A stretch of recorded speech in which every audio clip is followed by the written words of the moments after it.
He is Marvel's most mysterious superhero. During fights, just rolling his eyes can instantly take down all attackers around him. Even if Foxwolf throws him off a rooftop, he can transform in mid-air and ultimately evolve into Marvel's strongest Moonlight Gentleman. Just as he was showing off, Foxwolf falls from the sky again and throws him far away without a word. This scene is spotted by Layla, but all she sees is Steven being thrown around by the air. She is grabbed by the neck and can't move. Layla quickly grabs a bottle and throws it. She sees Foxwolf, but this only angers him more. He throws both of them far away, and it looks like he is about to eat Steven's girlfriend. Steven immediately grabs a tire to hit him, but he is no match. He is knocked out by Foxwolf's hammer. At this moment, Marc in the mirror wants to take control of the body, but Steven thinks he can handle it himself. He keeps provoking the opponent, and in one move, Foxwolf kicks him and slams him hard against the wall. Seeing innocent people around, Steven agrees to let Marc take over. Moonlight energy flows into him, wrapping his body in bandages. The Moonlight Knight finally appears, jumping onto a tall building, while Foxwolf follows closely, intending to throw him into an uninhabited area. Steven moves like a shadowy elf, carefully watching Foxwolf's position. When the perfect moment comes, Marc draws the Moonblade and strikes. In one decisive move, the fight ends. The monster turns to ashes. Marc stylishly retracts his dagger and releases the Moonlight energy. But even as Marc recovers,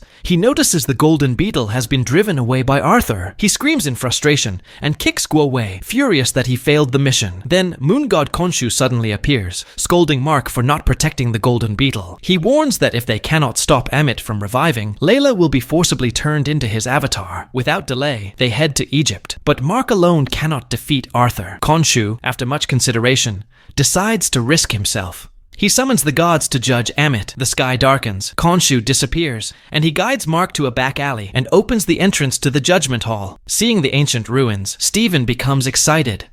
Other gods are also transported here.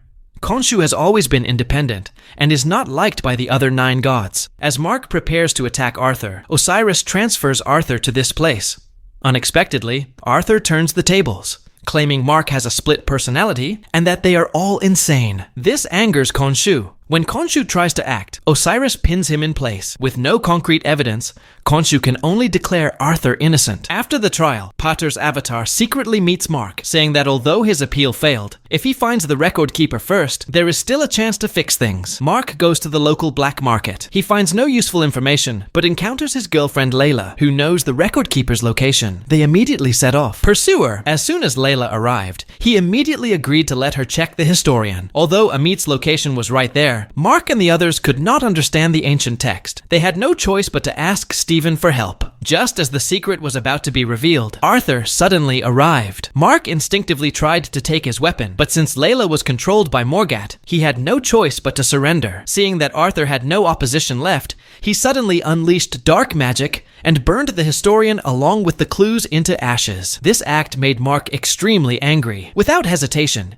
he transformed into Moonlight Knight. Like a phantom, he descended from the sky. The mercenaries were no match for him. As Arthur kept shooting at his girlfriend, Marc easily blocked the attacks with his cape and reflected them to defeat all enemies. The throwing knives in his hands were extremely precise. While Marc was clearing the enemies, Layla picked up the remaining information from the historian. The small gang outside was clearly no match for Moonlight Knight and were quickly defeated by Marc. While he was busy fighting, Steven suddenly forced a personality switch. After a brief convulsion, Moonlight Knight transformed into Moonlight Gentleman. He intended to communicate with the enemies, but the next moment he was ambushed and trapped like a hornet's nest. Marc had no choice but to shrink his body again. Although he had monster-like healing abilities, the endless spear attacks eventually pinned him to the ground. Luckily, Layla arrived just in time. She successfully shot a mercenary, but was ambushed by Morgat. This enraged Marc again. With all his strength, he broke the spear and, swinging both arms, defeated all executioners. But Morgat still acted recklessly, rushing toward their positions. In one decisive strike,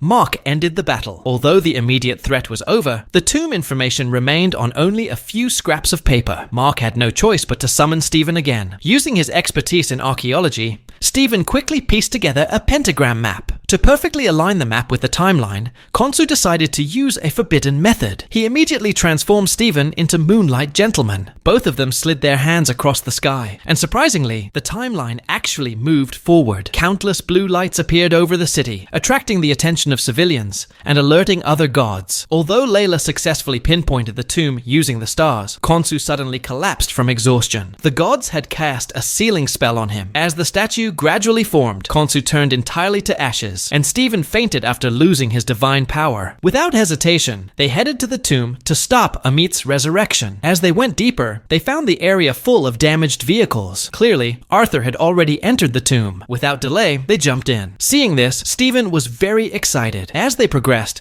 they discovered multiple submachine gun muzzles ahead. Then, suddenly, a demonic eye appeared. Passing through broken cannon debris, Stephen arrived in a blood-soaked room. Clearly, a fierce battle had just taken place. To find Amit's tomb quickly, they decided to split up. Passing through broken stone walls, Stephen found a pharaoh's tomb. Upon opening the light valley, he discovered it belonged to the legendary Alexander the Great. Stephen could hardly believe his eyes. Amit's statue was hidden in his mouth. As he excitedly showed Layla, Arthur suddenly stormed in with his army. Marc skillfully knocked down a few soldiers, but was ultimately hit by Arthur's gun. Another shot followed, ending the battle completely. Losing his moon god power, it seemed he would die, but the scene shifted, and Marc appeared in a mental hospital, even seeing the real-life version of Stephen. While they were carefully exploring, they came across Tavaret, who had the face of a hippopotamus. Stephen was shocked at first, but luckily, Tavaret had a very gentle personality. He explained to them the origin of this place and said that he was here to guide them. Only by going to the underworld could one be reborn. This meant that both of them had already been killed, in a sense. Marc did not want to believe this truth. He pushed open the large door in front of him and was shocked by what he saw. They were sitting on a large boat, and the boat was moving through the desert. To reach the sacred place of the underworld, Luweyuan, they needed to pass the test of the scales of truth. The hippopotamus goddess immediately took out their hearts. But when she placed the hearts on the tray,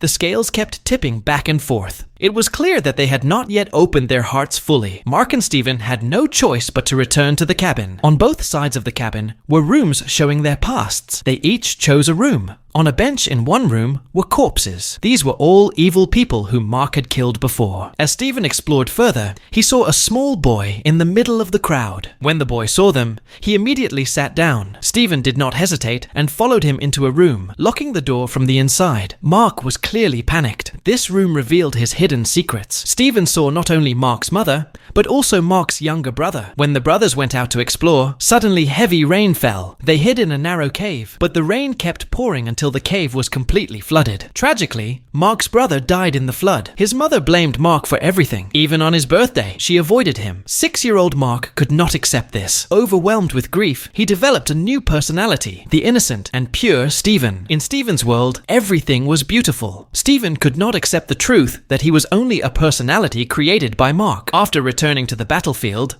the scales of truth were nearly balanced, but the test time had ended. Although the hippopotamus goddess had faith in them, Marc's confidence was shaken by the rules. At that moment, countless evil spirits appeared. Marc immediately fought back, but the enemies were too many. Soon, he was pulled to the edge of the boat. Seeing his brother about to be thrown over, Stephen grabbed a baseball bat and struck with full force. He successfully saved Marc, but accidentally got pulled down himself. Although he reacted quickly and tried to reach the ship, his body had already been consumed by the sand, and he became a sand sculpture in full view of everyone. At the same moment, the scales of truth were fully restored. Marc had clearly completed the test. The scene shifted, and he was brought to Luweyuan. Although the place looked like a paradise, Marc was not happy at all. He immediately turned back, and in an instant, the paradise became a desert. When Marc reached Stephen, his body started turning into sand gradually. After their final farewell, Marc placed the heart in their hands. Then something miraculous happened. The door behind them slowly opened, and the heart in their hands began to glow. They returned from sand sculptures back to human bodies. At the same time, Arthur arrived at the Hall of Judgment. The gods immediately attacked with magic, but they were clearly no match. Arthur took Amit's statue, and without saying a word, smashed it into pieces. A wave of black energy immediately burst out, and the evil god Amit was finally released. Meanwhile, Layla quietly snuck into the temple. She found Tonsu's statue on the ceiling platform and smashed it into fragments. Although Tonsu was released, he could not sense Marc's presence, which meant Tonsu was completely dead. Marc had no choice but to try and stop Amit from resurrecting alone.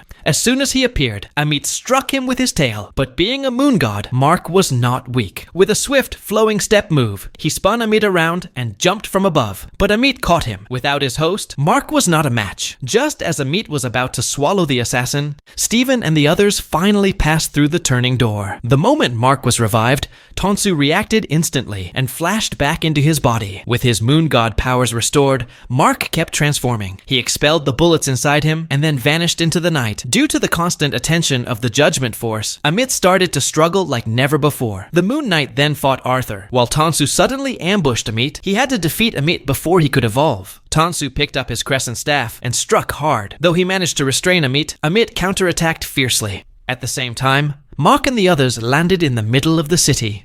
Marc picked up a magic wand and struck powerfully. Just as Amit tried to swallow the assassin, Layla arrived at the critical moment. She had now fused with the hippopotamus god's power. Even against Arthur's ultimate attack, she could reflect it using her armor. Tonsu, however, had a harder time. His weapon was bitten by Amit, and his body was almost split in half. Marc and the others had to quickly clear the enemies. Though the enemy numbers were huge, they were no match for Stephen, empowered by godly strength. In a few moves, all the minor enemies were defeated. Then the couple focused on Arthur. They kept pushing him with relentless attacks, but Arthur unleashed an energy shock. Seeing that he was about to harm Layla, Stephen rushed forward. He wanted to show his invincibility, but in the next moment, Arthur threw him aside. Then he pressed Marc down with continuous energy attacks. Stephen tried to counterattack with the Moonblade, but Arthur controlled his hands and slammed him hard on the ground. Seeing that Marc had lost the ability to resist, Arthur pierced his chest, releasing immense moonlight energy. Marc's consciousness began to fade, but when he saw his wife in danger, in a moment of urgency, his eyes turned white again. When he regained focus,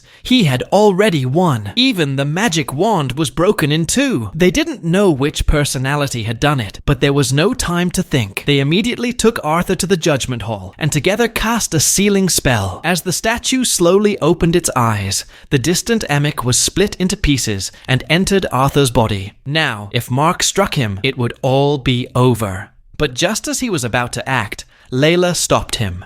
To prevent himself from becoming a killing machine, Marc dropped his Moonblade. In the movie's final scene, Arthur was thrown into a car by a mysterious figure. Seeing the attacker was Tonsu, he showed a disdainful expression, because gods cannot harm humans. But in the next shot, an extremely cruel version of Marc appeared. It turned out to be Marc's third personality.